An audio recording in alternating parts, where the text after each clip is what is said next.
할렐루야, 아멘. 사순절 갈보리 기도의 6째 날입니다. 기도의 자리를 지키시는 우리 모든 성도님들, 또 영상으로 삶의 자리를 구별하신 모든 분들에게 고난 이겨내신 우리 예수 그리스도의 승리와 기쁨이 충만하게 되시기를 먼저 주의 이름으로 축원합니다. 오늘은 요한복음 4장 1절에서 26절의 말씀을 통해 내가 주는 물을 마시는 자는 영원히 목마르지 아니하리니 라는 제목으로 말씀을 전하겠습니다. 요한복음을 꼼꼼하게 묵상하며 이 새벽 기도를 지내고 있습니다. 정말 우리 기억 속에서 언제 어디서 들어봤지라고 하는 이 말씀들을 이 요한복음을 통해 꼼꼼하게 읽으며 지나가니까 정말 저에게도 큰 은혜가 되는 것 같습니다. 이 요한의 시선과 이 요한의 관점에 따라서 예수님의 행적을 걸어가시면서 예수님이 그때는 이렇게 사셨겠구나, 예수님이 그때는 좀 이런 마음이셨겠구나, 이렇게 묵상해 보시는 이 사순절의 기간이 되기를 바랍니다. 또 이 핸드북에 한 주가 끝날 때마다, 그 핸드북 한 주 끝날 때마다 보면 성화가 이렇게 있습니다. 이 성화는 당시에 이 성서의 언어를 모르거나 단어 자체를 몰랐던, 글을 몰랐던 사람들이 저 성화의 그림을 보고 그 성경의 메시지를 깨달았던 역사가 있습니다. 이 그림 하나가 강력한 메시지가 되었다는 겁니다. 우리 교회도 곳곳에 성화가 있어서 지나칠 때는 모르는데 가만히 그 성화를 보고 있으면 큰 은혜가 됩니다. 이 핸드북의 성화도 묵상하시고 우리 교회 곳곳의 성화도 묵상하시면서 예수님의 마음을 좀 닮아가시는 사순절 되시기를 부탁을 드립니다. 어제 3장에서 이 니고데모라는 유대인의 지도자, 그리고 유대 땅에서 세례 요한의 사역에서 주는 메시지를 나누었습니다. 오늘 본문에서 이 예수님의 지역의 이동, 예수님께서 지역을 이동하시는 것을 한눈에 볼 수가 있는데, 먼저 3절과 4절입니다. 유대를 떠나서 다시 갈릴리로 가실새 사마리아를 통과하여야 하겠는지라. 5절입니다. 사마리아에 있는 수가라 하는 동네에 이르시니, 예수님께서는 유대 땅에서 하셨던 사역을 마치시고 갈릴리 지방으로 이렇게 올라가시던 중에 중간에 사마리아라는 지역의 지방에 들르시게 됩니다. 유대 땅, 사마리아 땅, 갈릴리 땅, 이렇게 지도가 이렇게 되어 있는데, 지중해를 따라서 이렇게 따라 올라가게 되어 있는데, 당시 유대 사람들은 이 유대에서 갈릴리로 올라갈 때에 사마리아 땅을 지나가지 않고 이 옆에 베레아 땅을 이렇게 해서 우회해서 지나갔습니다. 왜냐하면 이 유대 사람들이 그 중간에 살고 있는 사마리아 사람들을 부정하게 봤었기 때문이고, 원수지간이라고 했기 때문입니다. 오늘 본문에도 이 사마리아와 유대 사람들의 사이가 이렇게 표현되어 있습니다. 9절 마지막 하반절에 있습니다. 9절, 이는 유대인이 사마리아인과 상종하지 아니함이로라. 사마리아 사람들 역시 아브라함의 자손이 분명했지만 이 유대인과 사마리아인들 사이에서 적대감은 무척 오래된 것이었습니다.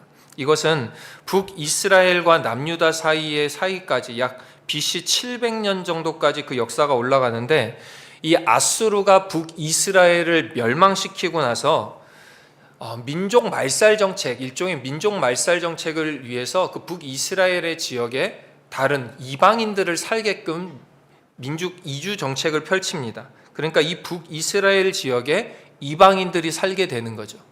이방인들이 살게 되니까 그 지역 자체가 종교도 문화도 혈통도 혼합 민족이 되어버립니다. 그 북이스라엘, 아수르로 인해서 멸망당해서 점령당한 그 북이스라엘의 수도가 바로 이 사마리아입니다.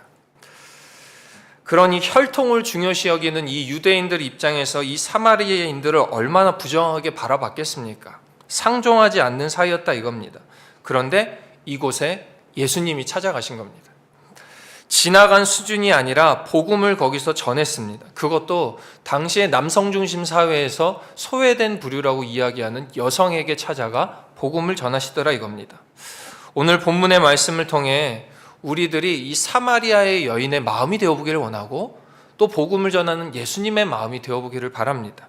찾아오신 예수님의 마음, 이 고난과 고통 가운데 빠져있는 사마리아인 여인에게 찾아오신 예수님의 마음은 어떤 것이었을까 한번 묵상해 보시면서, 그렇게 우리 삶에 찾아오신, 그렇게 우리의 고통 중에 찾아오신 예수님의 모습을 다시금 되새겨보는 우리의 삶의 갈급함이 해결되어지는 오늘 하루 되시기를 먼저 주의 이름으로 축원합니다. 첫째로, 마음이 다치면 믿음도 다칩니다. 다치다, 클로즈입니다. 마음이 다치면 믿음도 다칩니다. 여인이 처음 예수님을 만났을 때 모습을 오늘 9절 가운데에 이렇게 이야기하고 있습니다. 9절입니다. 사마리아 여자가 이르되 당신은 유대인으로서 어찌하여 사마리아 여자인 나에게 물을 달라 하나이까 하니 이는 유대인이 사마리아인과 상종하지 아니함이러라. 제가 이렇게 좀 건조하게 읽어서 그런데 이 사마리아 자매의 이 말투가 어땠을까요? 친절하고 인자하게 어떻게 저한테 이렇게 물을 달라고 하세요 이랬을까요? 아니면 조금은 싸납고 짜증 섞인 말투였을까요?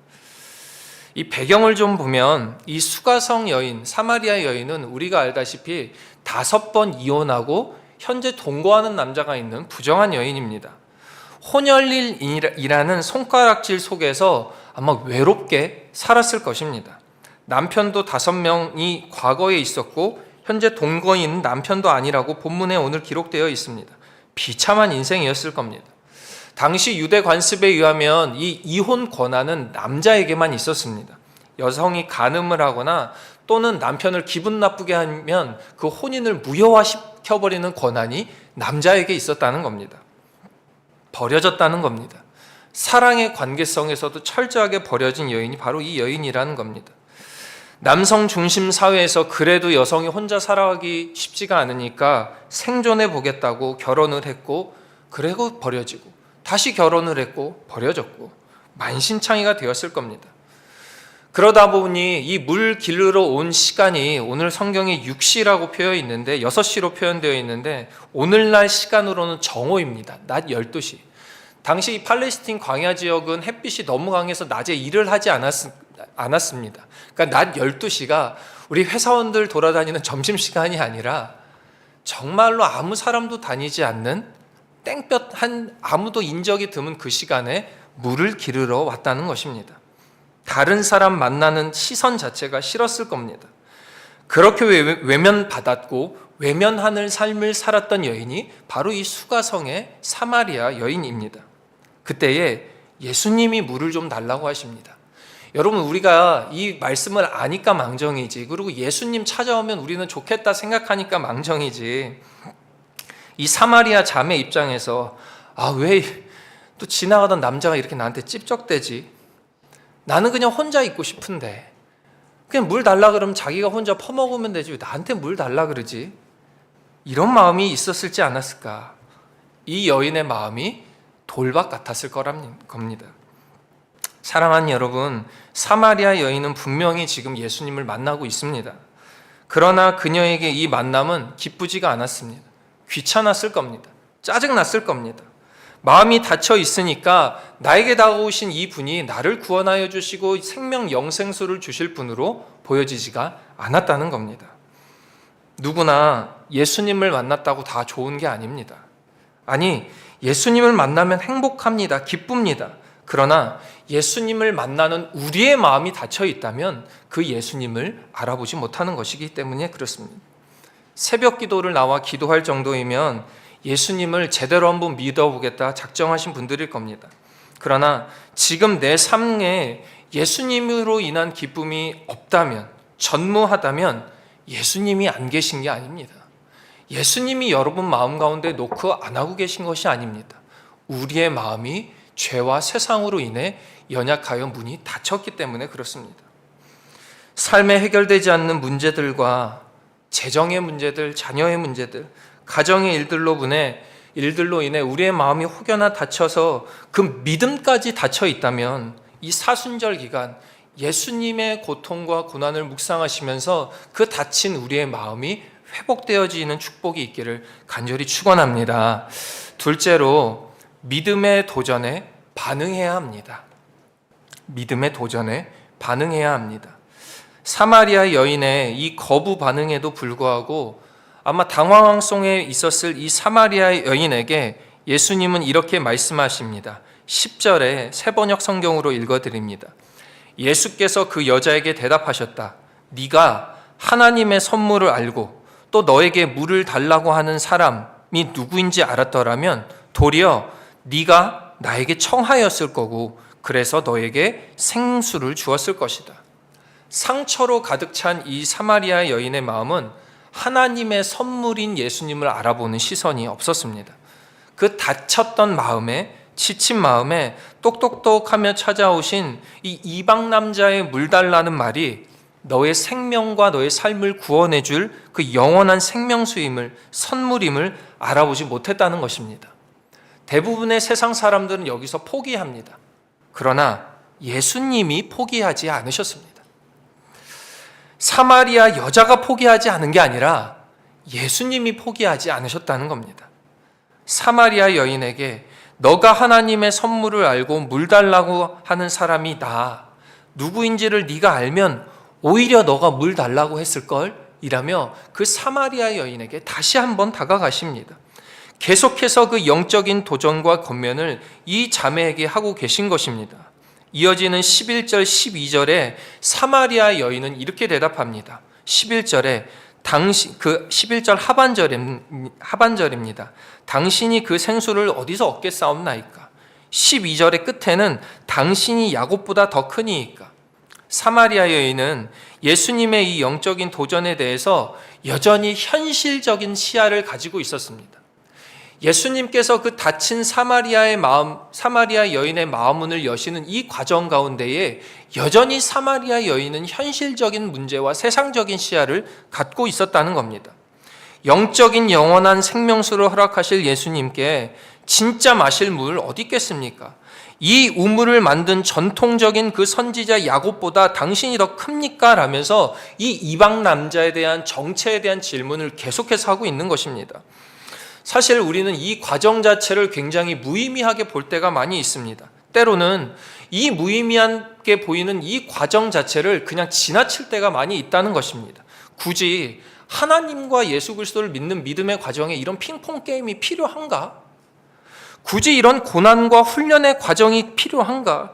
그냥 주시지 뭘 이렇게 자꾸 빙빙 돌리시나 할 때가 있다는 겁니다. 그러나 사랑하시는 여러분, 우리는 이 필터링의 과정, 주님과 나와의 이 핑퐁 게임을 통해서 우리의 신앙의 갈급함의 정체를 정확하게 깨닫게 됩니다. 나의 믿음의 수준이 도대체 어떤 수준인가? 나의 현재의 상황은 어떠한 상황인가? 내가 주님을 바라보는 나의 현재는 어떠한 것인가를 정확히 깨닫게 된다는 겁니다. 그 과정을 통해 내 믿음의 수준을 알게 되고 더 나아가 내 스스로 주님을 찾게 되더라 이겁니다. 중요한 단어는 스스로입니다. 이것이 우리가 이야기하는 인격적인 주님과 나와의 관계입니다. 주님이 우리 가운데 찾아오셔서 우리의 마음문을 억지로 여시거나 우리의 입을 억지로 여서서 생명수를 부어주시는 것이 아닌 너의 마음의 힘듦을 스스로 깨닫고 그 예수 그리스도를 온전히 붙잡을 때에 스스로 받게 되는 영적인 생명수를 위해 그 인격적인 관계를 통해 우리에게 찾아오길 원하시고 그래서 우리가 예수님을 찾기를 원하고 계신 것입니다. 강제적인 축복이 아니라 깨닫게 하시고 알게 하시는 그 믿음의 도전 앞에 주님 맞습니다. 내가 주님 따르겠습니다. 내 자신과 내 환경은 포기하나 거기에 넘치도록 부어주시는 마르지 않는 영생의 생명수가 있다는 것을 믿습니다. 라는 고백 뒤에 이 질문 앞에 대답 뒤에 예수님이 이렇게 우리에게 위대하게 선포해 주시는 것입니다. 13절과 14절의 말씀입니다. 예수께서 대답하여 이르시되 이 물을 마시는 자마다 다시 목마려니와 이 우물 눈에 보이는 이 물 마시는 자는 다시 목마르려니와 14절입니다.